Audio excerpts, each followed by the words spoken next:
shirt. Too sexy for my shirt, so sexy it hurts. Unspeakable pain, relentless agony. Hey! Where's my dick at?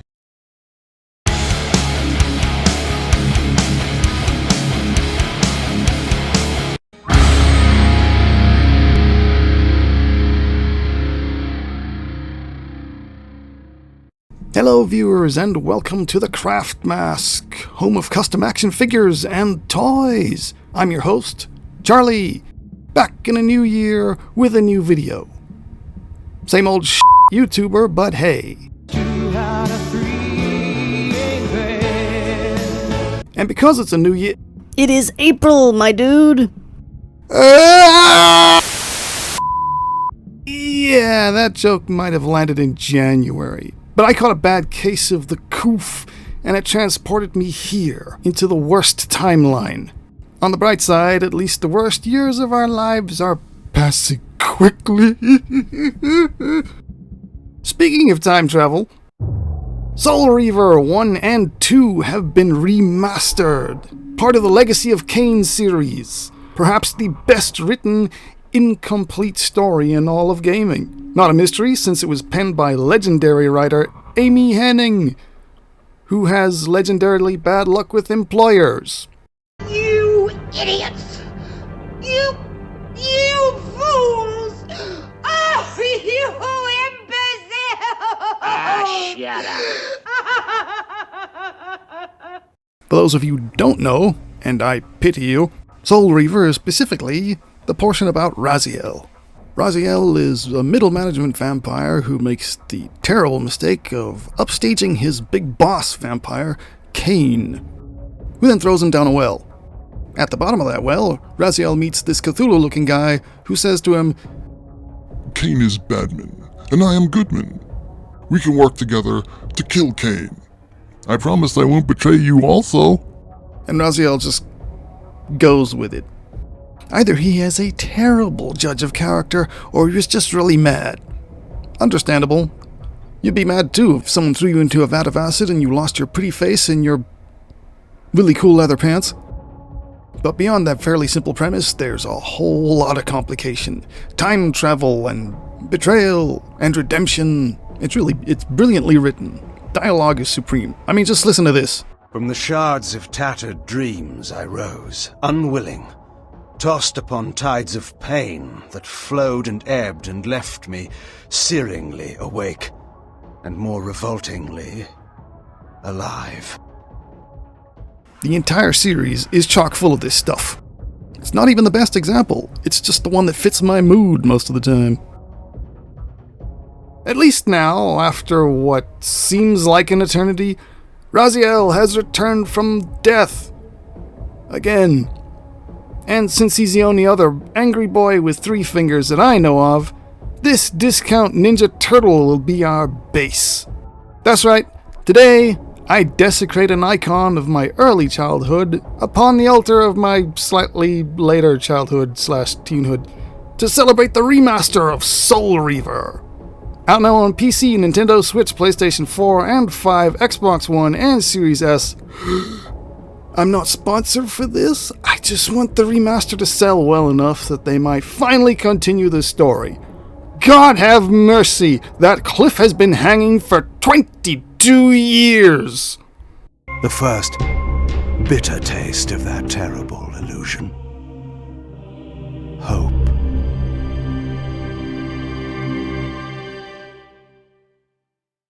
So, let's crack open this shell and dig in. I mean, that's how you eat lobster, right? So turtle can't be too different? I've only ever heard of turtle soup. Does that mean turtles are like coconuts? I shouldn't record before lunch. Our choice of base figure is this Playmates Classic Collection Ninja Turtle. There are much better turtle toys out there, but this one has posable fingers and toes. A rare feature I liked way too much, and that is the siren song that lured me into this shipwreck of a figure. Anyway, for some reason the sturdiest part of him was his headband. I could not get it loose without cutting it up, which makes me sad, because I like to save as many unused parts as possible. You never know when another project might have use for them. Weird considering how almost every other part of him just kind of popped off, and I had to retighten his joints several times because they were so squishy and bendy. Don't get me wrong, the toy is decent for what it is, but the plastic used for his limbs would come back later to bite me square in the ass. Not even the meat, just dead center on the hole. Once all the separate parts were separated, I broke out the rotary tool and started cutting down all the bulk on the figure.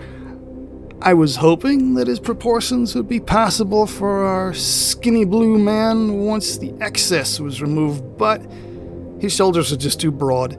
So I opted to lengthen all of his anatomy rather than try to narrow his chest.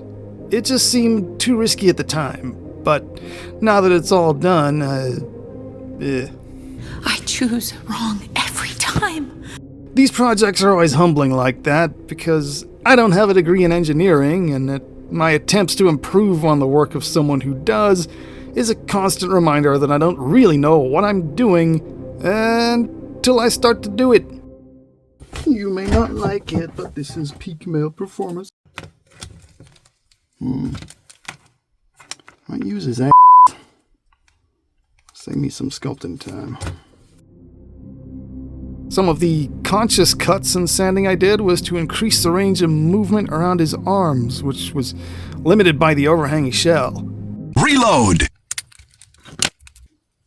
By contrast, his legs had a swivel at the thigh that gave way more articulation than needed, or anatomically possible. Limber as he was, I managed to snap the hip peg, which is weirdly thin for such a high wearing area. Normally, I gain some insight when I disassemble a figure, but this one just left me with a heap of unanswered questions.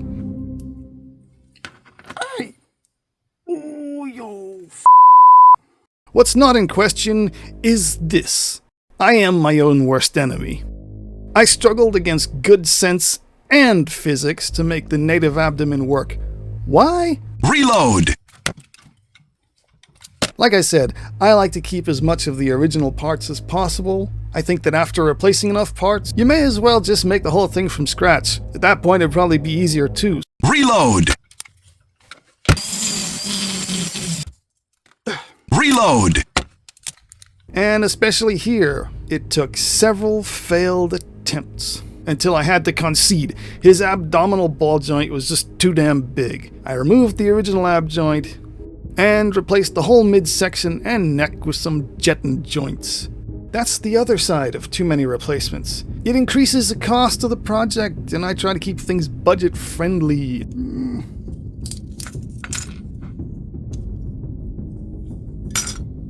This replacement was justified. I caused myself a lot of trouble resisting it. I even tried to go half and half, such was my objection. But in the end, it just looks better with a full jetton spine. Like the song says,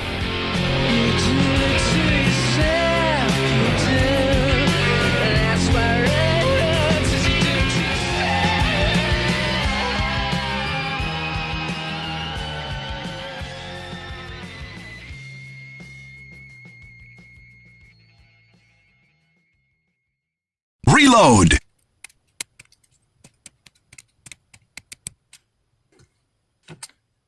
So, when I said I was going to lengthen his anatomy, what I meant was, I'm going to chop up his arms and legs and reattach them with some spacers.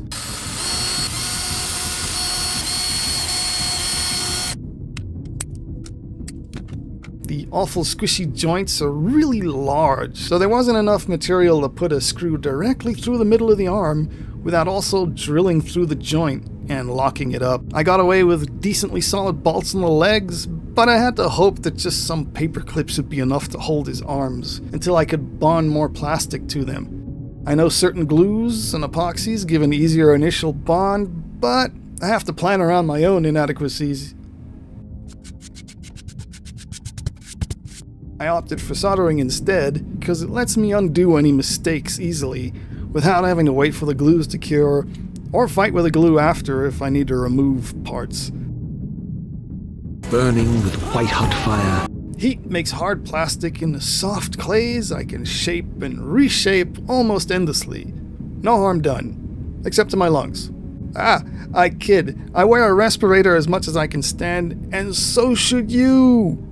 I only have a handful of subscribers. I can't afford to lose any of you. Share this video with everyone you know. And you have my permission to die.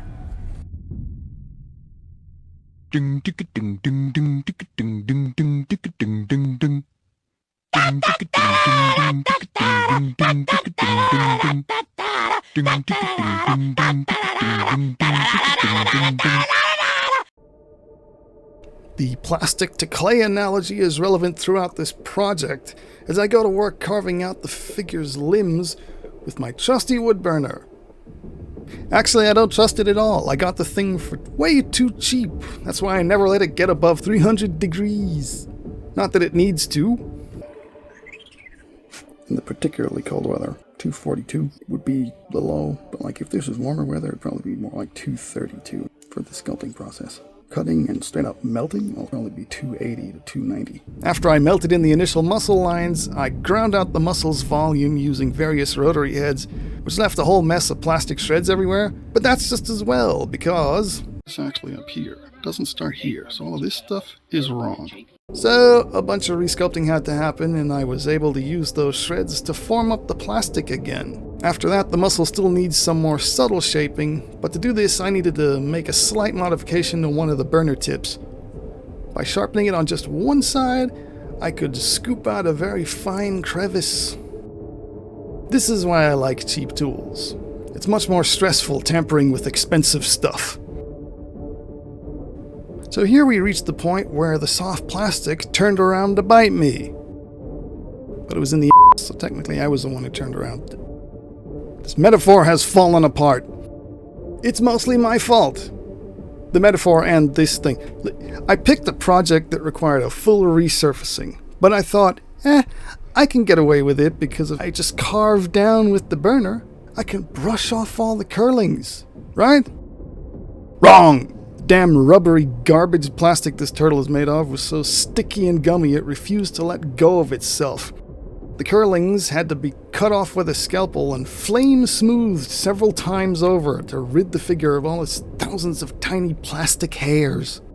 Way more hassle than I had hoped, but I just could not put more sculpted material on top of his limbs because to add to any more bulk would wreck the emaciated emo stylings I was going for. So to keep him skinny, I pressed on with this torturous back and forth method. The hard plastic of his body did not give me the same issues. Do not be lazy and put these things in half-cock, because they will burn through. Now I got to fix this I can use the thing that broke it to fix it. Amazing.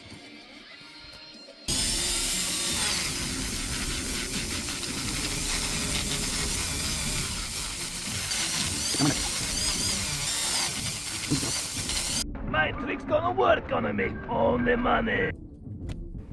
Small mercies did occur. I was able to sculpt Raziel's face using a much more forgiving bakeable clay, because his face could be removed with no mechanical consequences. So I wrapped his head in foil and got to sculpting. Reload! I did have a bit of trouble with the shape of his eyes. Had to redo them at least once that I can remember. Because of an age-old problem I keep stumbling over in projects based on comics or really old video games. That contradiction between what a thing actually is and the impression that it makes. Artists sometimes stretch anatomy and physics to give a certain impression when full-on realism isn't in line with their vision. But sometimes we just get an idea stuck in our head that the designers didn't intend. I'm sure most of you experienced this phenomenon. When you remember something a certain way, and then you see it again after a long time and you think, time and low resolution can really play tricks on you.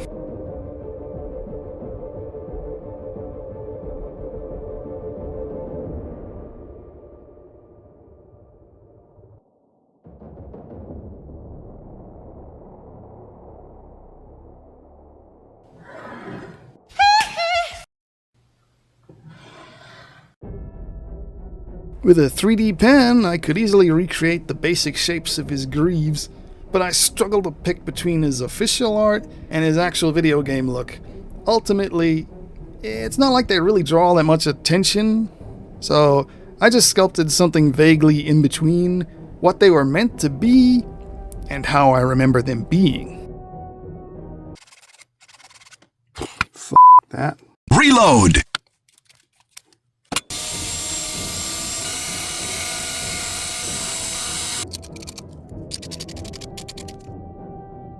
I fiddled with the feet a bit to lock the secondary socket in place so his feet could tilt inward.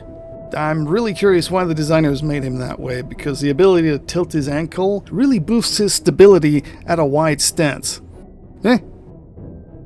As a last touch, I broke out some beads to act as rivets. I thrifted this box of beads, and whoever had it before me really messed it up. And by extension, messed me up too, because I have to fight the urge to try to sort them all back into their color groups every time I open this cursed thing. Just before I attend to other duties. Yes. 1, 2, 3, 4, 5. Now, unlike the Greaves, which is really just a personal bias of mine, I always imagined Raziel to be a zombie-like corpse, ravaged by time and otherworldly torture, like Tolkien's Ghost Army. Back in the day, I thought the PS1 graphics just couldn't handle all the detail, but newer depictions read like just some blue dude who got flensed. What the f***?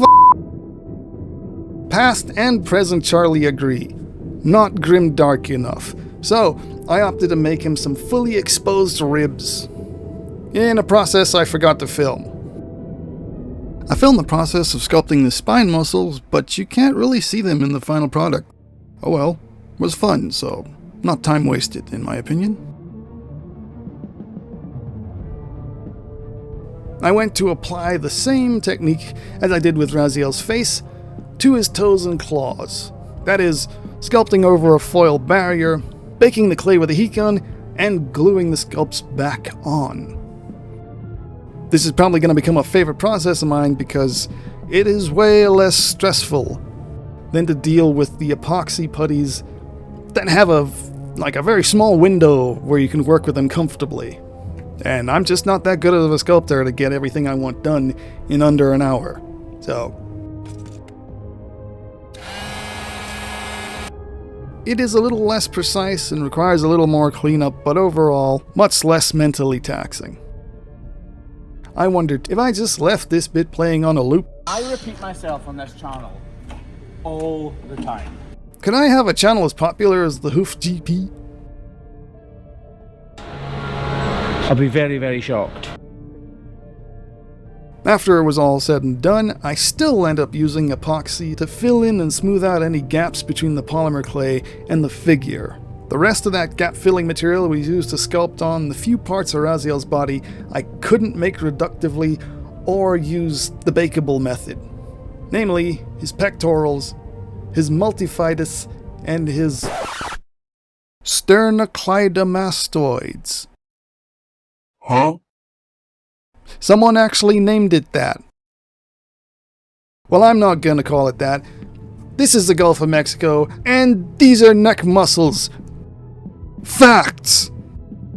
Speaking of the neck, what a bear with me for this part. The footage jumps back and forth in time a lot because that's how much I kept coming back to it. I created a framework for his neck muscles that I could bend until I had the shape dialed in that would let me move his head without creating a gap in his chest. On top of that, I sculpted polymer clay very thinly, since thin pieces stay somewhat flexible even after baking. Then, just to resist any cracking from too much flexing, I lined the back side of the neck muscles with a layer of very flexible hot glue. But near the 11th hour, I realized I had to redo his neck. Again. Like the third time, I think. I was still recovering from the coof. It's all blurry. Man. I thought he would need more length in his neck to compensate for his scarf, but I necked too close to the sun. So I dropped the neck joint further into his shoulders and pulled up the muscles. fighting with the glue I used to secure them earlier, which really vindicates my love of heat-activated glues.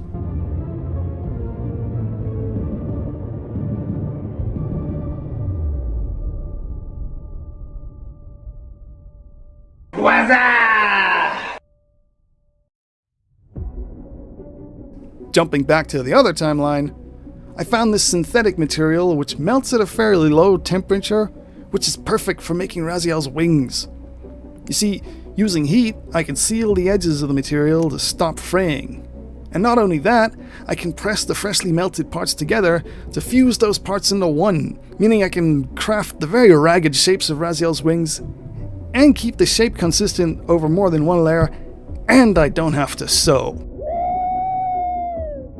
And even better than that, I discovered that hot glue melts at an even lower temp, so I could glue everything together without unintentionally damaging the wings, because I like damage in a very particular way.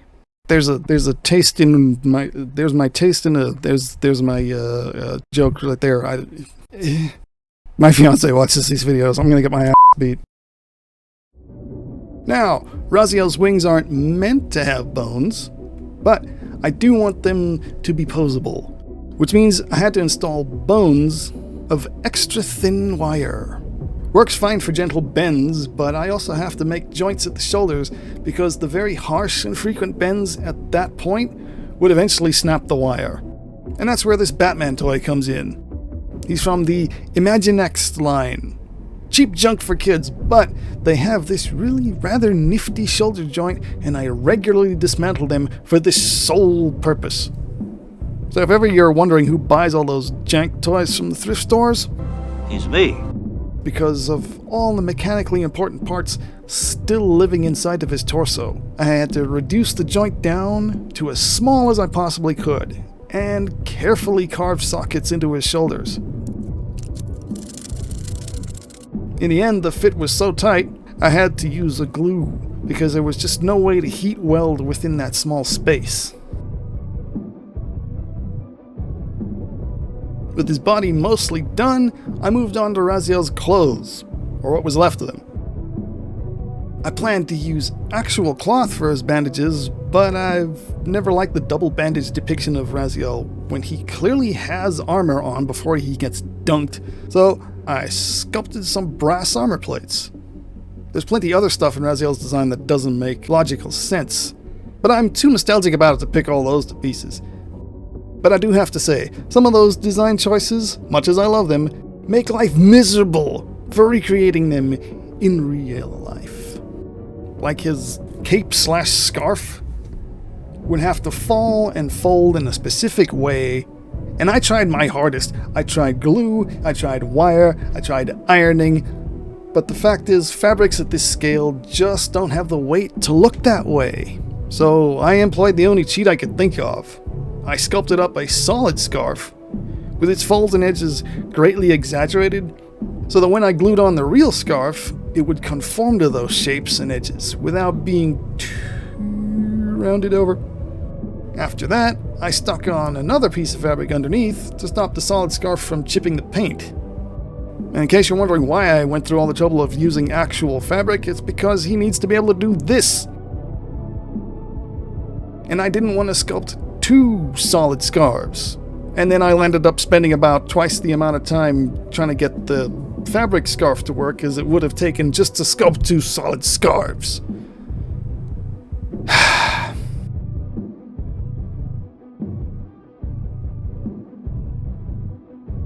As for the part of the scarf that would need to hang off his nose somehow, I didn't want his face being messed up to achieve that look, so instead, I installed a magnet into the back of his head to hold the scarf tight.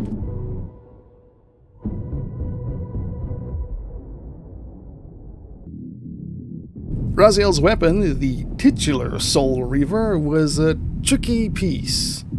Swirly ethereal ghost energy is kind of hard to make convincingly with solid materials, but I just had to try because of the potential fun I could have with LEDs. Oh, he's got the LGBT lights. To start off, I made a helix shape using translucent 3D filament. Once I had that down, I used the heat gun to reshape the helix to fit Raziel's arm, and then used the burner to attach interconnections and wispy end bits to give it a dissipated, tempestuous look. I wasn't exactly sure on the tone, but I did know I wanted a slightly less saturated color for Raziel. After all, he's supposed to be a dead and decaying thing, which doesn't really come through in his usual brilliant azure.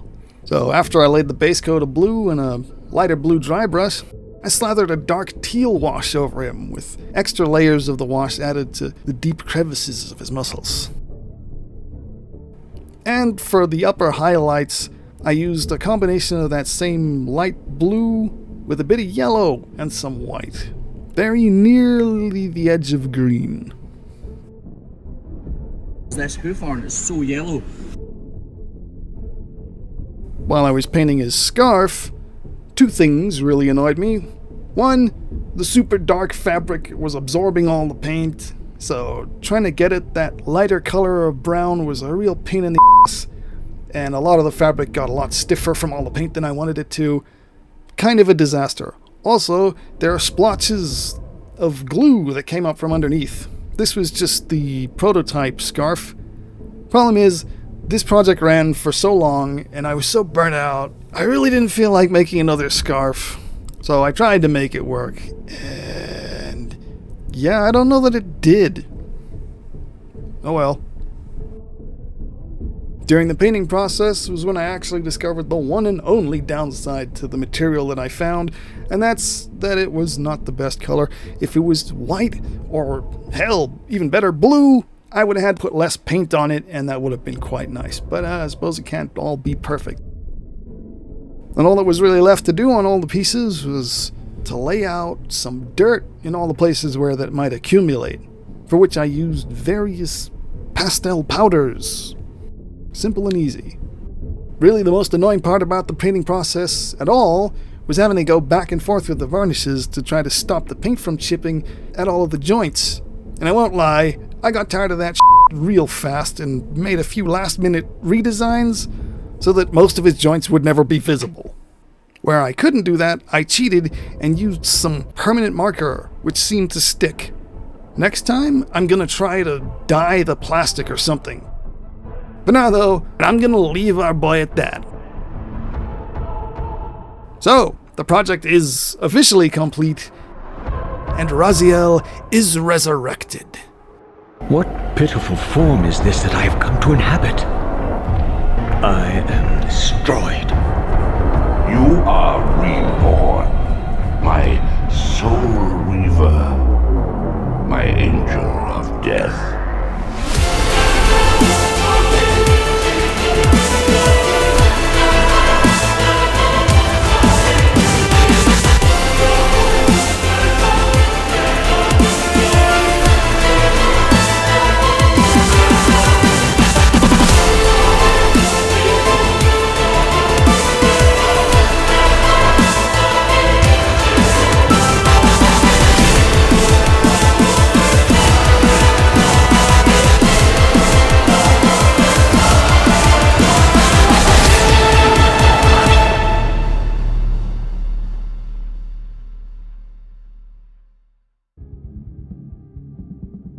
As always, thank you for watching. I hope you had fun. I didn't. I would choose oblivion over this existence. Death would be a release next to this travesty. If you'd like to hear me rant further on the topic of this video, and perhaps some other tangents too controversial for YouTube, head on over to the Craft Mask Patreon, where you can find the Mask Off podcast, as well as a bunch of extras like high-res stills, downloadable project videos, and their not-safe-for-work versions, wherever they might apply. And if none of that sounds like your bag, then at least give the video a thumbs up and subscribe. Or tell me how much I suck down in the comments. Hate me, but do it honestly. Even that much helps. In the meantime, go forth, my viewers, and flip some coins.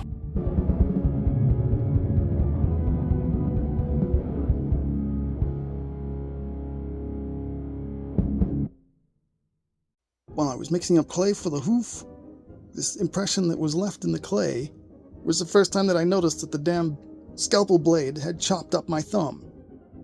Be careful. But I have to plan around my own inadequacies. Inadequacies? Why is that so? Fuck you, it's so hard to say this shit with the... Get the fuck away from my cables! So I'm trying to record audio and raging at my apparent speech impediment when the little fuzzy demon comes along and thinks now's a good time to start nibbling on the cables. For the microphone I'm currently using. Not smart, Lola.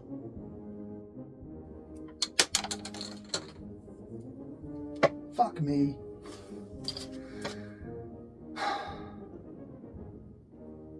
My collector's coin.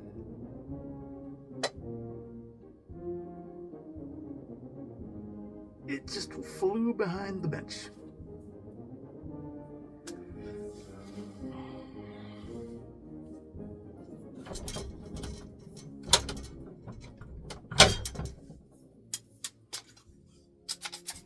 Wish me luck.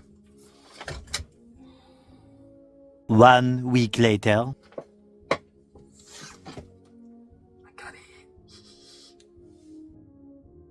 Reload!